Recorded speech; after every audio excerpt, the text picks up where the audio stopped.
तो hey friend, welcome to back my new lectures, that is second lecture. कौन सी series चली है हमारी? Kinetic theory of the gases. ठीक है, काइनेटिक थ्योरी ऑफ गैसेस है, kinetic theory of A gases. ठीक है, यूनिट 5 है, प्रेशर एक्जिटेटेड बाय परफेक्ट गैस. ये हम पढ़ चुके हैं. बहुत इंपॉर्टेंट डेरिवेशन है मेरे ख्याल से एग्जाम पॉइंट ऑफ व्यू से. अब जो root mean square velocity VRMS जो सेकेंड लेक्चर है इसे बताऊंगा मैं. खैर ये एग्ज़ाम के लिए इतना इंपॉर्टेंट नहीं है मेरे ख्याल से, तो ये आ नहीं सकती. लेकिन हाँ, बेसिक क्लियर होना चाहिए, तब आप इसे समझ सकते हो. आगे वाली डेरिवेशन में यूज होंगी तब आप समझ सकते हो. फिर मैं वहाँ पे नहीं बताऊंगा कि कैसे आया करके. ठीक है, तो आप यहाँ पे समझिए. ठीक है, तब मैं चीज़ें करूँगा. तो मैंने यहाँ पे लिख दिया PV इक्वल टू 1/3. ठीक है, 1/3 mv बार का स्क्वायर कर दिया. अब ये मत कहना कि ये क्या है, ये क्या है, क्या है भाई, ये क्या है, ऐसा कह सकते हो? नहीं कह सकते हो. जिसने पिछला वाला लेक्चर देखा है वो इसे कह ही नहीं सकता है कि ये क्या है. ये हमने निकाल रखा है भाई, देखो पिछले वाले लेक्चर में निकाल रखा है. ये है, ये सर अगर आपने देखा है पिछले वाला lecture PV equal to 1/3 mv bar square.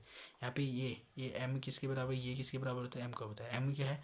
Mass of one molecule से खत्म, वो एक मॉलिक्यूल का मास है. ठीक है, तो ये हमने निकाल रखा है. ठीक है, वही है. तो root mean square velocity VRMS इसको निकालेंगे इससे. ठीक है, तो हम यहाँ से क्या कर सकते हैं? वी बार, ये वी बार स्क्वायर की वैल्यू निकालो. वी बार स्क्वायर की वैल्यू हम निकालेंगे तो कितना आएगा बताओ? ये m क्या है? मल्टीप्लाई में. m क्या है? मल्टीप्लाई में, तो ये डिवाइड में जाएगा. ठीक है, तो PV/3. ठीक है, और PV/m, m क्या है? डिवाइड में, तो मल्टीप्लाई में है तो डिवाइड में जाएगा. 3 डिवाइड में है तो मल्टीप्लाई में जाएगा. 3 PVm आ गया, 3 PVm आ गया. ये किसकी वैल्यू आई? इसकी आई. ठीक है, ये इसकी आई. अब हमें पता है VRMS. ठीक है, वो इक्वल टू कितना होता है? अंडरूट V बार का स्क्वायर होता है. V बार का स्क्वायर होता है नहीं होता है? बताओ. बिल्कुल होता है. तो VRMS, ठीक है, इक्वल टू हम क्या लिख सकते हैं? तो VRMS की जगह में हम क्या लिख सकते हैं? देखो ये देखिए, वी बार स्क्वायर कितना है? इतना है. तो वी बार स्क्वायर की जगह में इसको रखिए, तो 3 PV/, क्या कर देंगे? m कर देंगे. अब हमें चाहिए PV. अब हमें चाहिए क्या? PV. तो PV कैसे निकालेंगे? देखो हम निकालेंगे from ideal gas equation. From, ठीक है, फ्रॉम, ठीक है, आइडियल गैस, ठीक है, इक्वेशन. आइडियल गैस इक्वेशन क्या होती है जानते हो? क्या होती है? PV इक्वल टू कितना होता है? nRT होता है. ठीक है, ये आइडियल गैस इक्वेशन है. ये क्या है? Ideal gas equation. ठीक है, ये क्या है? आइडियल गैस इक्वेशन है. ठीक है, तो आइडियल गैस इक्वेशन तो हम यहाँ पे लिखिए यहाँ पे सीधे. ठीक है, for 1 moles of a gas, for 1 MOLE mole of gas. ठीक है, for 1 mole of a gas. ठीक है, for 1 mole of a gas n equal to क्या हो जाएगा? तब हमारा 1 हो जाएगा. ठीक है, देखो from ideal gas equation PV equal to nRT. तो for 1 mole of a gas n equal to 1 कर देंगे, तो n की जगह हम 1 कर देंगे, तो PV इक्वल टू कितना बन जाएगा? ठीक है, ये क्लियर होना है? सही दिख रहा है? हाँ, PV इक्वल टू कितना हो जाएगा? RT हो जाएगा. फिर अब देखिए PV इक्वल टू RT आ गया, आया ना? PV इक्वल टू RT है, हमें चाहिए था PV, तो PV इक्वल टू कितना आ गया? RT आ गया. तो PV की जगह में क्या लिखेंगे? RT रख देंगे. तो यहाँ पे देखिए VRMS, ठीक है, इक्वल टू क्या करेंगे? रूट के अंदर लिखिए. ठीक है, 3RT/, क्या करेंगे? m कर दीजिए. अब यहाँ पे T जो है वो है टेम्परेचर. ठीक है, टेम्परेचर हो गया. और यहाँ पे क्या है? T हो गया टेम्परेचर, m हो गया मास. ठीक है, ये हो गया मोलर मास. और यहाँ पे क्या है? R क्या है? गैस कांस्टेंट, जिसकी वैल्यू होती है, R की वैल्यू कितनी होती है बताओ? 8.314. ठीक है, जूल मीटर इनवर्स और केल्विन इनवर्स. ठीक है, ये वैल्यू होती है. लिखिए, दिख रहा है सब क्लियर? तो ये चीज़ देख रहे हैं. अब यहाँ से क्वेश्चन उठा लेता हूँ, शायद इम्पोर्टेंट हो. ठीक है, ये क्या कह रहा है कि हमें निकालना है VRMS. VRMS निकालना है किसका? H2 मॉलिक्यूल का. H2 मॉलिक्यूल का हमें क्या निकालना है? VRMS निकालना है. तो VRMS निकालना है, तो VRMS का फॉर्मूला हमें पता है, लेकिन VRMS निकालना है हमें मॉलिक्यूल के लिए, H2 मॉलिक्यूल है जिसका टेम्परेचर दिया है 27 डिग्री सेल्सियस. और क्या दिया है? और कुछ नहीं चाहिए, 20 डिग्री सेल्सियस उसने टेम्परेचर दिया है. और हमें VRMS निकालना है H2 का.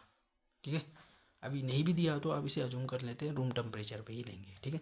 तो फॉर्मूला लगाएंगे, क्या होता है VRMS, ठीक है। VRMS इक्वल टू कितना होता है, फॉर्मूला लगाओ, VRMS निकालना है तो 3RT, ठीक है, 3RT अपॉन M, ठीक है, ये चाहिए। अब हमें चाहिए यहाँ से T टेम्परेचर, टेम्परेचर उसने दिया है, कितना दिया है 27 डिग्री सेल्सियस दिया है, लेकिन हमें इसे क्या करना है केल्विन में चेंज करना है। तो केल्विन क्योंकि केल्विन में आता है, ठीक है, तो केल्विन में चेंज करना है तो हम क्या करेंगे, केल्विन में चेंज करने के लिए हम कैसे करेंगे 273 इसमें ऐड कर देंगे, 273 ऐड कर देंगे, जो कि 300 केल्विन आ जाएगा, ठीक है, 300 केल्विन आ जाएगा, ठीक है।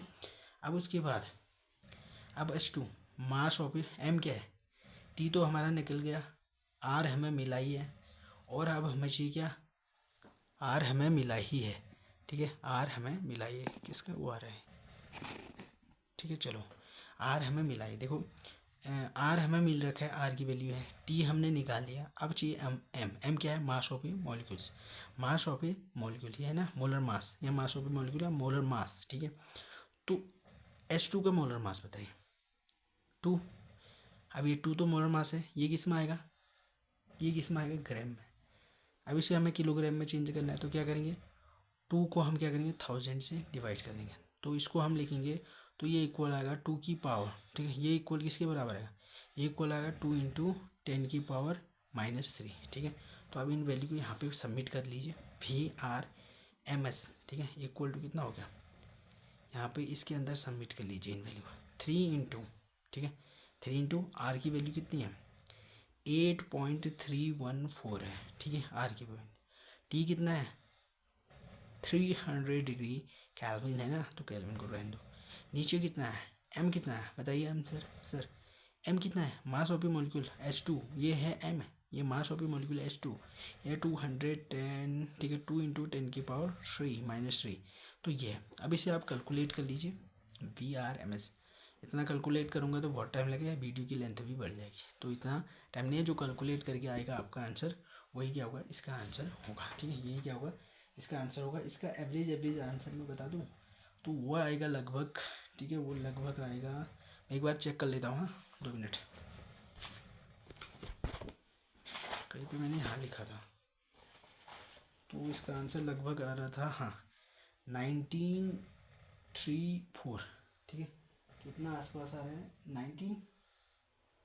1934, ठीक है, मीटर इन सेकेंड, ठीक है, ये है इसके आसपास आ रहा है कुछ, ठीक है, VRMS आप कैलकुलेट करना, लगभग यही आ रहा है शायद, मेरे को याद है जहाँ तक हो, लेकिन इसे कैलकुलेट कर लेना, बहुत टाइम लगेगा नहीं तो। चलो थैंक यू गाइस, कैसा लगा मेरा बताने का तरीका, और ये डेरिवेशन आपको समझ में आई या नहीं आई कमेंट करके बताएं, और किस तरह से मैं अपनी स्किल्स को बेटर बना सकता हूँ ये भी बता सकते हैं।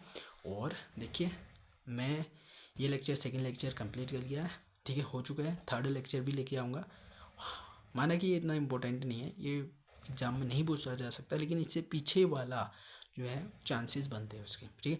अगला वाला मैं जल्द लेके आऊँगा, ठीक है, थर्ड लेक्चर वो भी जल्द, come soon as well as possible. Okay bye bye, मिलते हैं अगले लेक्चर में।